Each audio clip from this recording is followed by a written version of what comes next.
What's up, everybody? It's Katie from Brio Travel, a travel agency that focuses on responsible and sustainable travel. Today, I wanted to talk about Antarctica. It is this huge trip that is far away and expensive, so I wanted to dig in and talk about the impact that tourism has on the continent. Spoiler alert, I already went. I just got back from my trip, and make sure to subscribe to the channel because the next video is going to be a vlog all about just the trip, and there's really cute penguin videos and you're not going to want to miss it. So subscribe to the channel so you can get notifications as soon as this and all of my other videos come out. But yeah, let's get to it. Antarctica is unique in a lot of ways, but specifically in its geopolitics, in that it is not owned by anybody. There's a treaty called the Antarctic Treaty, very on the nose, right? That was put in place to oversee international cooperation involving the whole continent. So actually, this video has an accompanying blog, which I will link in the bottom, and you can find all of my research and resources down there. Some notable foundations of the treaty include: Antarctica shall be used for peaceful purposes only. Freedom of scientific investigation in Antarctica and cooperation toward the end shall continue. And scientific observations and results from Antarctica shall be exchanged and made freely available. There's also an organization called IATO, which is the International Association of Antarctic Tour Operators, and that is a member organization that protects private sector travel to Antarctica. So make sure that when and if you go, your tour operator is a member of IATO. So all of these agreements are really, really important and crucial in maintaining the integrity of the continent and setting a groundwork for actually getting there. But it's also extremely, extremely important that anybody who goes there also takes extreme care at the individual level to maintain this really untouched and precious environment. As far as the carbon emission, obviously the fuel burn on the ship, the actual biggest footprint is going to be, as always, flights, and you're going to have to take probably a lot of them. You have to get yourself to Buenos Aires, and then you have to get yourself from Buenos Aires. It's a 3.5-hour flight down south to the tip of Argentina, and all that is it's a lot of fuel. Some things to keep in mind when you're booking your flights: book economy, because they can fit more people in and onto the plane. Book as many nonstop flights as you can. There is no such thing as a direct flight to Ushuaia. You'll always have to touch down in at least Buenos Aires. But if you can minimize the amount of flights you're taking, that does help. And also staying for longer can help. So if you can stay in Buenos Aires for a few days or even longer, it's an amazing city. I mean, I have chosen to live here, so I might be a little bit biased, but it is really, really a cool city. And Ushuaia has a ton of things as well. There's a beautiful national park, a ton of things to do in nature that are gonna be, totally different than what you're gonna do in Antarctica. And so, those are whole separate trips in and of themselves. And while I know it is asking a lot in the sense that you're already taking a ton of time to go to Antarctica, it does make a difference to spend a few days here and there. But honestly, you want to come a few days early anyway, because you want to make sure that if anything happens with your flights, you can still make it. So it's just good sense. So there are a few different options when visiting Antarctica. I'm not going to focus on the ones that involve flying. And while there are a few different cruises, more or less this information kind of applies to all of those. So when you go to the continent, there are significant measures that have been put in place to be as minimally invasive as possible. There's rules about how many people can be ashore at once. You have to book your site. Not you, like your tour company. Reserves the site ahead of time, and there's a ton of organization that goes into it to make sure that there's only a certain amount of people on land at once. If you're on a ship, which I don't recommend this, if you're on a ship that's over 500 passengers at all, you're not allowed to come ashore at all. Before going ashore, your gear must all be approved. So anything that can potentially come in contact with land needs to be inspected and approved. You'll be vacuuming everything out, disinfecting stuff. You'll literally be going through the fibers on any Velcro that you have and cleaning that out, making sure that there's nothing that comes on land that shouldn't be there. And they take this really, really seriously. Your boots have to be brushed off and disinfected every time you come back on the ship after having gone ashore as well. I know there's like a travel saying that says like leave nothing behind but footprints, but forget that, because you can't even leave behind footprints. Those cute little penguins cannot fly and they don't have arms, and so if they fall into your big footprints, they will die.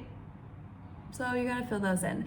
Usually the guides make the walking paths and it's like not even an issue, but just be really careful about making footprints, especially in the like really deep soft snow. And that also extends to waste. So there is absolutely no eating on the continent. You can drink water, but most of the excursions are only an hour or two anyway. There's a few optional activities that our boat had that included like overnight camping or some like longer mountaineering excursions. And so for that, you need to bring a pee bottle. And I'm dead serious, you can't pee even in nature. You need to bring your pee out with you. So word of advice, I would have a wide-mouthed bottle. Mine was like a medium-sized bottle. This is TMI. Mine was a medium-sized bottle, and it like, I thought it'd be fine if I just like attached it to my body and peed into it, but somehow that was unsuccessful, and I still needed to aim if I didn't want to peel over myself. I did it, and it was fine, and I was very proud of myself. But yeah, just do yourself a favor and get a wide-mouthed bottle. Mine also had an inspirational quote on it because I knew I was gonna need it, and I did. So Dr. Anna Bergstrom, who you're gonna hear a little bit more about later, she very kindly gave me the tip to bring another bag to put in it, like one that you like can't see through, so then you don't just have to like look at your pee all the time.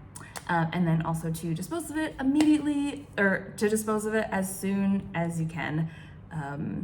Don't like put that off, because it's not good. Anyway, nobody saw that coming, did they? Moving on.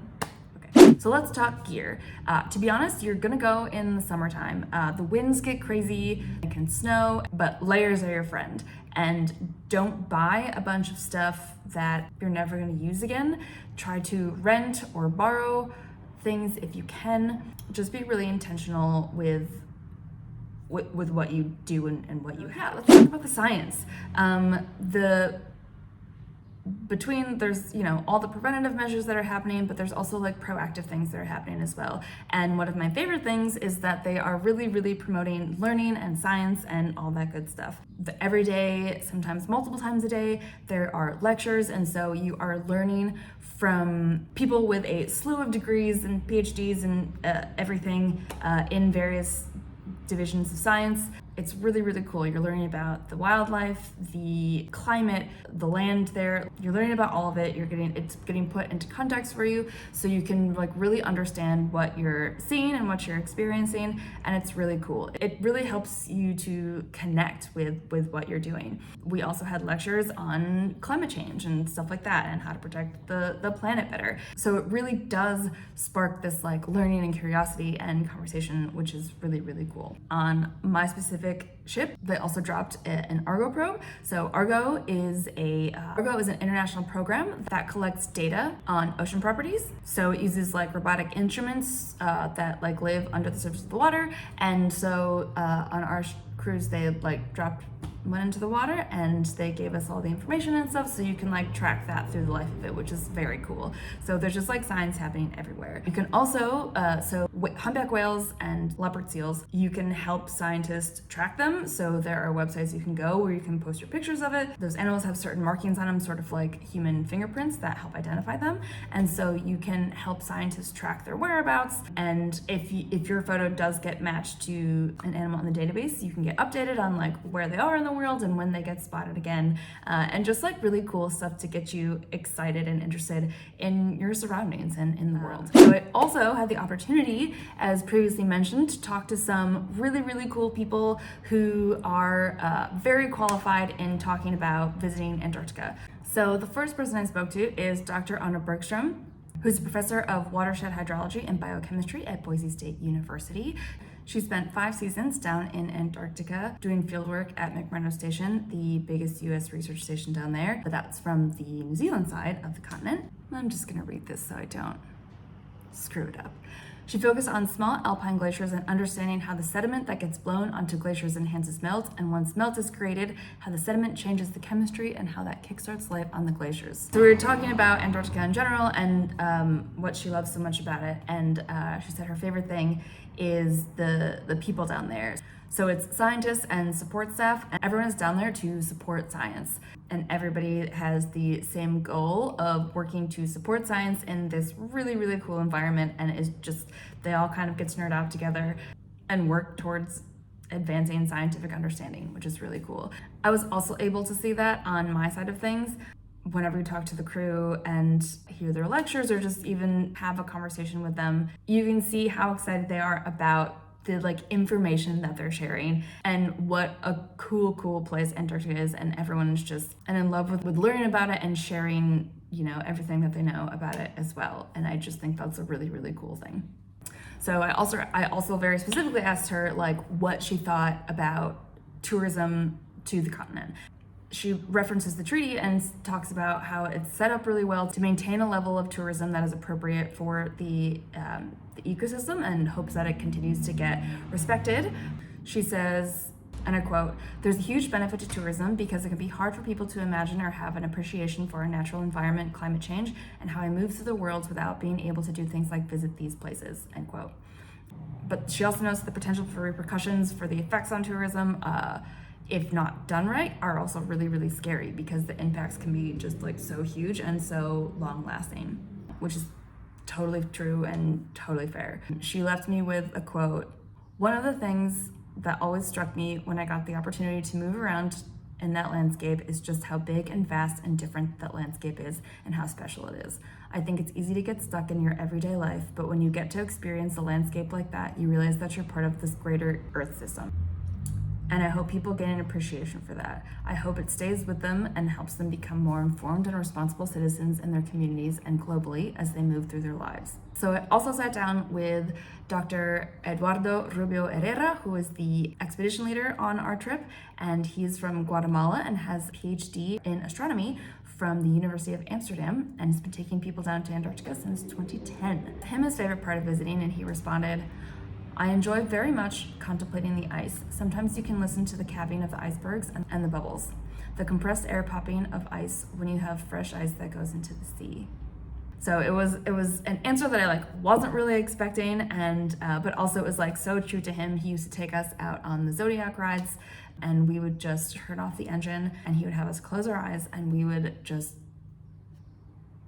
sit there and be present and listen to what was around us. So the sea, sometimes it was nothing, sometimes it was icebergs, sometimes it was animals and stuff, and just taking various moments to put down our phones and to remember where we are and live in it. That's something that I don't do enough in my day-to-day life, and it was really special to be reminded of that, especially in such a place like that, and I really appreciated it. So I also asked him the biggest thing he wanted people to take away from the experience in Antarctica, and he responded with, quote, "That people take not only pictures, but they also take some awareness of the continent and how fragile this piece of land of planet Earth is, and that they realize it's a good example of international cooperation, and that cooperation can and does exist. And even though it is far away from everywhere, it can dictate the weather worldwide. What happens in Antarctica affects the rest of the world, and what happens in the rest of the world affects Antarctica."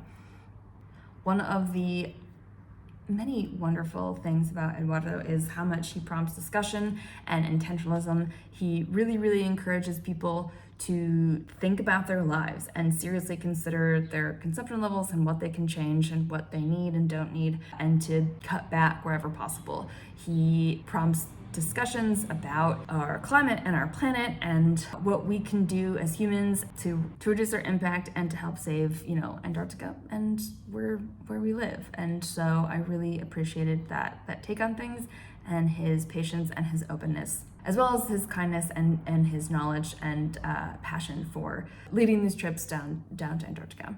So after all of that, look, I can talk you in and out of one thing or the other. If you look at the numbers, travel in general isn't good, and it's, we shouldn't do it. And there's no doubt that there is a really heavy impact in getting all the way down to Antarctica. But There's also some really amazing takeaways, and you can connect with the continent and the planet in a way that you don't get to anywhere else. So there is no right or wrong answer. You can decide for yourself. But whatever you do, do it responsibly and intentionally. For me, Antarctica is a place like no other place you've been before. It is a place where you'll find yourself in one of the remotest corners of the earth. It is a place where you'll see nature at its purest and sometimes its most harshest. And it is a place where science and spirituality converge. Like I said, check back next week for the vlog. You can read everything and find all of the resources down below. If you like this video, please make sure to give it a thumbs up. That really helps me out. You can check out my website at travelbrio.com, and there you can find how to get in touch with me. If you decide you want to go to Antarctica after this, then definitely get in touch. You can find that on the website, as well as my services and a ton of other free resources and country-specific information. Make sure to follow me on Instagram, BrioTravel_. There's going to be a ton more information and stories on Antarctica, so do not miss that. I will see you there, and as always, happy travels. Bye.